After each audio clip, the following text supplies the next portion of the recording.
So, uh, I've been thinking a lot, and I want to do a video talking about social disorders. And I feel a little stupid right now, and I really don't like watching myself on videos, but um, I guess I'll start from the beginning. I don't want anybody thinking that I'm blaming somebody or um, I'm hating on anybody. I just wanted to basically describe my personal experience with severe social anxiety. And yeah, um, I had in high school, um, my freshman year actually, my boyfriend was in a severe car accident. And from then on, basically, he was all that mattered. Like, he was my priority. So I believe that's basically when it started. I began to shut down during school. The only thing on my mind was getting home and talking to him and seeing how he's doing and if he's okay, and just, yeah. Um, then once he started to recover from his accident, I couldn't come out of the funk I was in, or I, I just couldn't talk to him. Like, I don't know what it was. And then once I finally started to notice that, I would try to have a normal conversation with him, but I felt stupid. Like, I felt like he thought I was the stupidest person on the planet. Everything I said. So it gradually got worse from there. I got to where I didn't know how to talk to my own family. I couldn't even order at a restaurant. Like, my parents and I, we always like to go to Mexican restaurants. And I remember I would literally look on the menu and get one of the numbered combination items on a dinner menu because I wanted to talk the least amount as possible.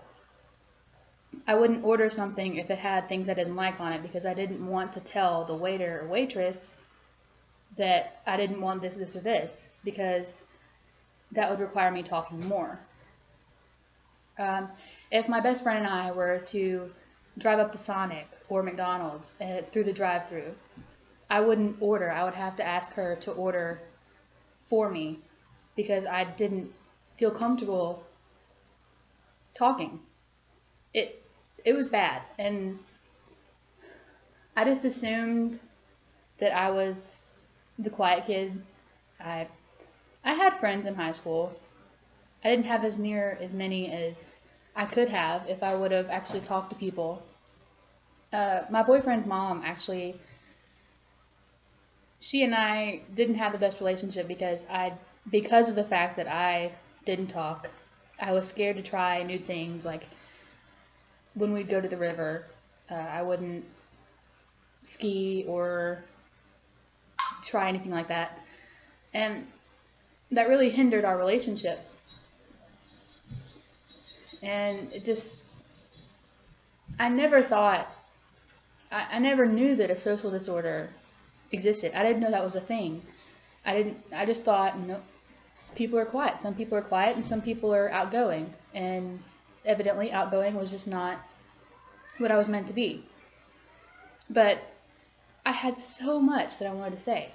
So much I wanted to tell my boyfriend, my grandparents, my friends. I wanted to make new friends, but I didn't know how. I was scared to. It was terrible. It really was. And I thought that going to college, I would get out of my bubble, I guess you would say. I went 5 hours away from home to college. Didn't know but like a handful of people that went there, and I didn't really talk to them. Like, they weren't close people. So I was basically starting over, and I thought, this is a good idea. I would get out. I had no other option but to make friends and get out of my bubble. No, that didn't happen. I did make a couple of really good friends. I still talk to one or two of them today. This was 3 years ago, three or four, something like that. And I decided I was going to transfer back home to Memphis. And at that time, I was still with my boyfriend, and he was going to Memphis. And so I was like, okay, this is cool. He'll introduce me to some of his friends, and I'll start making friends. I'll be in bands, and I'll meet new people, and this will be good for me. Well, we broke up. I guess before that I should say. I did hang out with some of his friends. I was the quiet person in the group, and it just felt awkward. Like, I just couldn't wait for it to be over. And it's not that I didn't like his friends. It's that I didn't know, I was frustrated with myself. I didn't understand why I couldn't talk to people. Some of his friends we've known all throughout high school and middle school because of band, and I don't even know if I could say hi. It wouldn't happen. And it was frustrating. And I would go home and try to think of what I could do, and I would plan every single time before I hung out with him that, I was going to get out of my comfort zone. I was going to talk to his friends. I was going to talk to people in my classes. It didn't happen. Anyways, this video thing. We broke up, and I knew that if I didn't do something right then, it was going to get worse. We had been together for 5 years, around 5 years. And I knew that I needed to see somebody. So I asked my parents, and we weren't really sure because we had never heard of a social disorder or anything like that. We just, depression or major illnesses like that. So we went to see the regular physician first, and I made sure that before I went, I made a list of all the things that I couldn't do. Like, I couldn't talk to family. I couldn't order at a restaurant. Trying to think of what else. Yeah. Just small stuff that people don't even think about. So I made a list of all of those things because I knew that once I got in front of the doctor, I wasn't going to remember. It was going to just completely escape my mind, and I wouldn't be able to talk to him. I was one of those people at the doctor that 17 years old, the doctor would ask me like what my symptoms are, and I'd look up at my mom basically asking her to answer. So when I went to the doctor, I believe he mentioned the social anxiety disorder and a few other things like OCD and depression, the breakup thing. And so he referred me to a psychiatrist, which most people are scared, like they don't want to go see a psychiatrist or a psychologist or anything like that, but I was, whatever helps. Like, I was tired of being trapped in my own body, basically. Like, I didn't have a voice. So my first meeting with a psychiatrist, it was pretty rough. I asked my mom to be in there with me just in case, I left something out, or if she had anything else to add to what was going on. And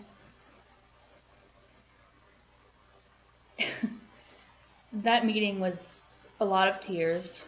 There was a lot of crying because we didn't understand what was going on. And so she told me about, or diagnosed, I guess, me with severe social anxiety disorder.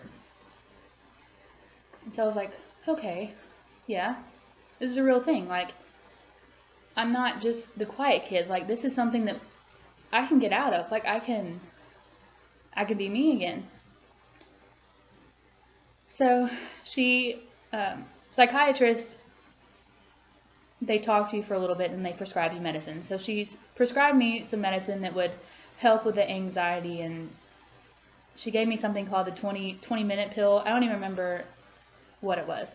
But basically, if I thought I was going to be in a situation to where my social anxiety would flare up, I would take one of those pills and it should help me through those situations. Which, when she first told me that, I was kind of laughing to myself, because I'm like, well, that's everything. I'd have to take one all the time. And anyway, so right about that time, I was struggling with school. Everything was just basically crumbling underneath me. My whole world had been flipped upside down, from the breakup, from not being accepted into the music program. It was just a lot. So those first few months that I was on the medicine, I made small improvements, but nothing really happened until I got a job at Home Depot. I was a cashier. So, I'm thinking to myself, cashier, okay, yeah, you kind of have to talk to people. And I decided, I was like, okay, there's two kinds of people. There's people that are going to rely on the medicine without trying to put in the work. And there's going to be people that try to take, you do it yourself, but you use the medicine to help you get started. So I was the second one, or I tried to be, thank goodness. So when I got the job at Home Depot, I started small. I had been all throughout high school and college. I walked with my head down. I didn't want to look up, because when you make eye contact with somebody, even if you don't know them, they're going to say hi, or they're going to acknowledge you. I didn't want that. I didn't want anything that could possibly lead to a conversation. So when I worked at Home Depot, I decided, okay, we're going to start there. I'm going to walk with my head up and actually try to acknowledge people. I'm going to say, I remember walking, I don't know why I picture this, walking past the registers, going towards the garden center. I don't remember who it was, what they looked like. I just remember I looked, smiled, and said, hi, how are you? And that's just, when you're the quiet kid, people assume that you're rude, or you're stuck up, or you're full of yourself. Some people may be that way, but that's not what I was trying to be when I was in high school or hanging out with my boyfriend's friends. I just legitimately was stuck in my own body and didn't know how to communicate. Even at family functions, I would follow my mom around like a puppy. And it sounds ridiculous, I'm 21 years old now. When I finally got diagnosed, I was 18, yeah. So most people probably think that, it's not that hard to talk to somebody. You just do it. They don't think anything of it. I did. I thought a lot about it. Too much. Anyways, so the job at Home Depot started out small, and it escalated from there. The last time I remember taking the anxiety medicine was for my interview at Home Depot. That is the last time ever that I have taken that medicine.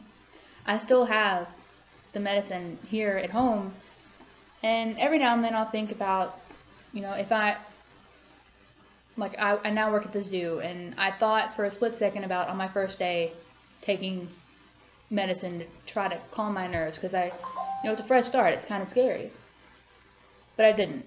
Because I remembered that I've come so far, and I'm not backing down.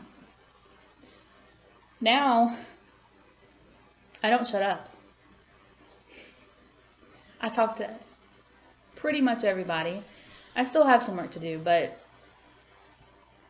I can order at a restaurant. I can actually talk to the waiter or waitress or the person at the reception desk.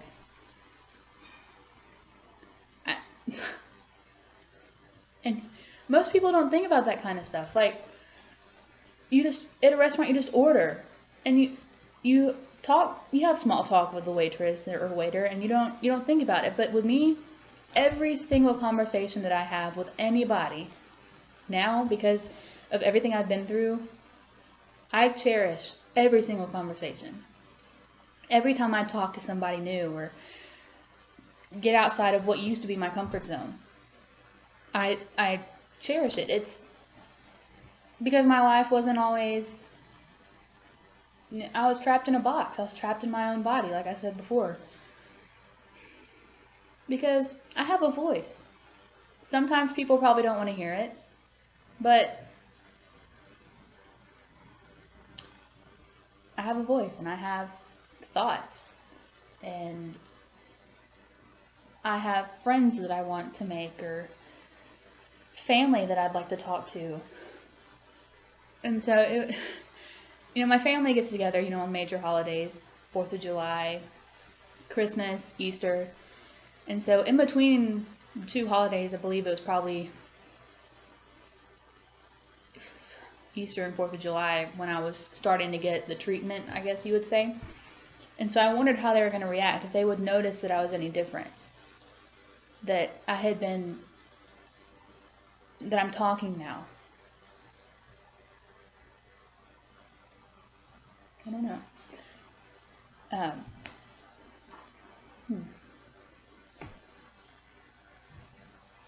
I don't even remember. I know my mom told me that I had shut family out, that I didn't really talk to family. I didn't notice it as much as evidently it was as apparent or evident as it was. Like I said, I just thought that was me. That's who I am. I'm the quiet kid. So now, honestly, I love going places with my mom and my grandmother or friends, because the people who knew me before, during, and after the whole social anxiety thing, I love to see their expressions when I start talking to people. We could pass somebody in the store and my mom's just doing her own thing, and I'll start talking to this person, and it's funny to look over at my mom, because I don't know how to explain it. I'm me. I'm not sitting over here in a corner being quiet. Anyways, the whole point of this video was that I wanted to share that social anxiety disorder is a real thing.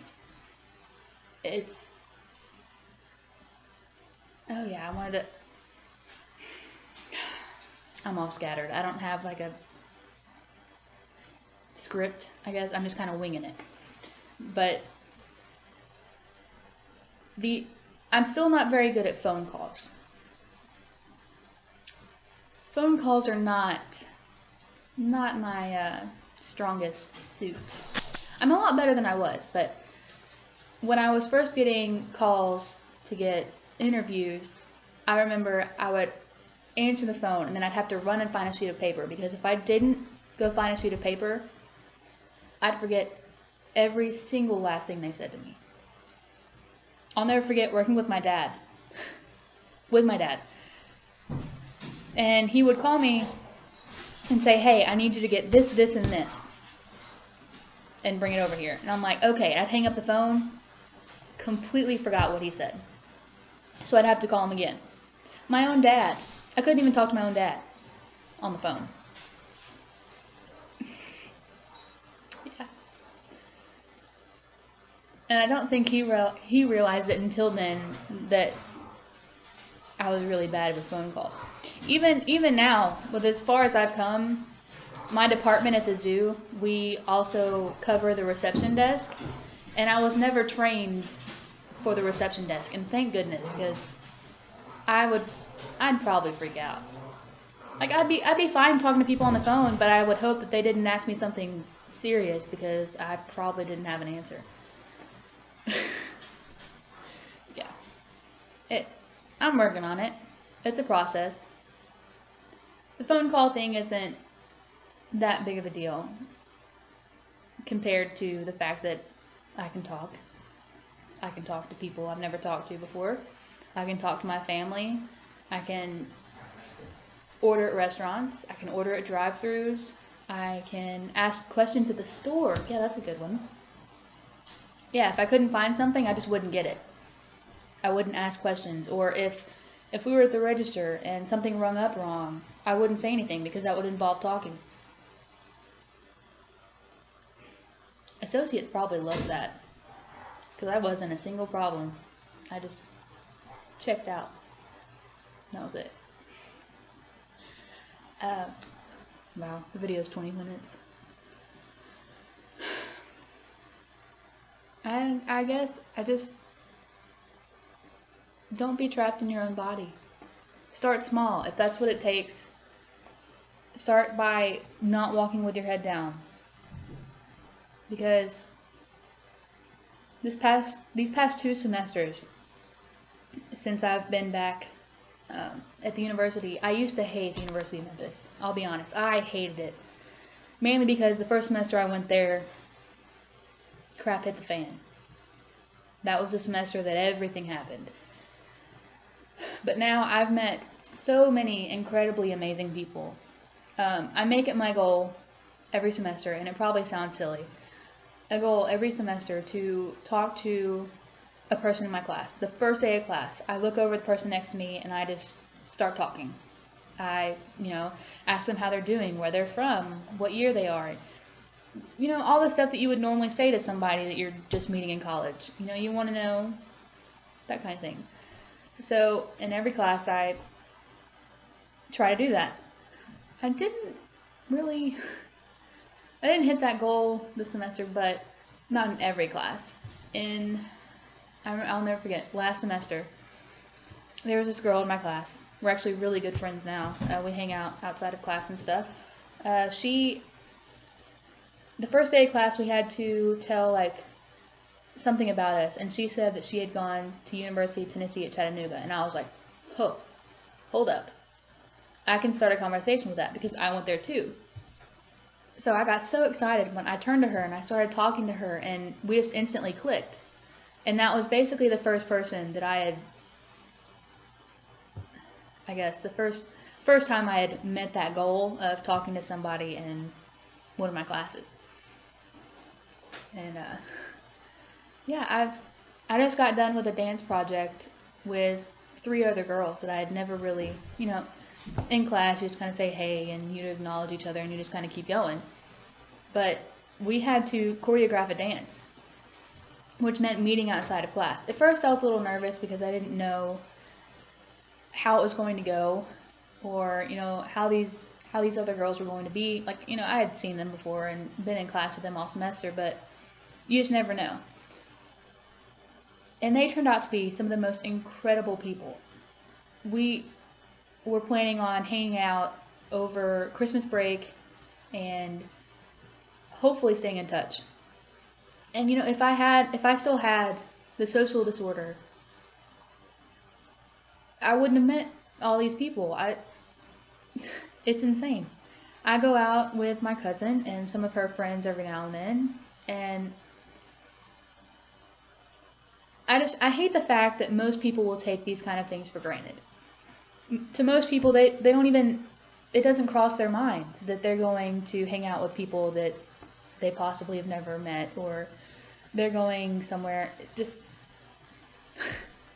I hate it. I hate the fact that people don't have that same view as me, I guess, because I love it. it's just amazing to see and know how far I've come in just a few, well, I'd say just a few years, but yeah. And I just wanted people to know that social anxiety disorder is a real thing. And that it's okay if you have it, because you can get through it if you want to. You just have to put in the time and effort. And within a few months or so, you're not going to shut up. I remember getting so excited when I would meet. I've had a couple of boyfriends since then, and I remember getting so excited when I talked to their parents, because I'm actually talking. I'm not quiet. And it just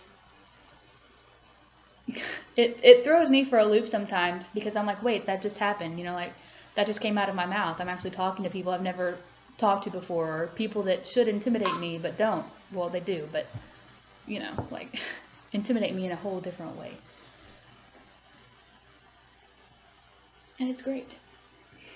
I'm not scared to try new things, go to new restaurants.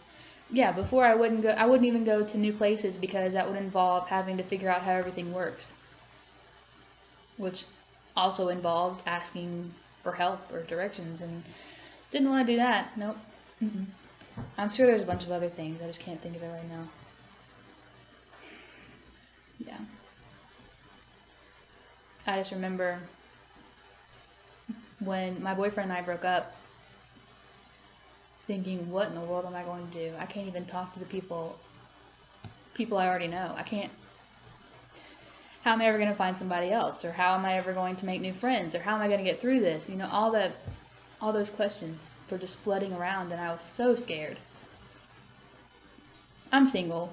I still don't have a boyfriend, but that's not the point. The point is, I'm me, and I'll never let anything else affect me the way that did. I've stopped caring about mostly about what people think about me, because if you don't like what I'm saying, or if you think I'm stupid, cool, good for you, move on. People aren't always going to agree with you. People aren't always going to think that what you have to say is relevant or smart. And that's okay. Because there's going to be that handful of people who think you're amazing. Even if they're your family or your dogs. I'm just kidding. But your voice is powerful. And don't let anybody take it away, ever. Be you. Because who's better than being you? Okay. Now that I've spent almost 30 minutes of your time, I guess I'm gonna go.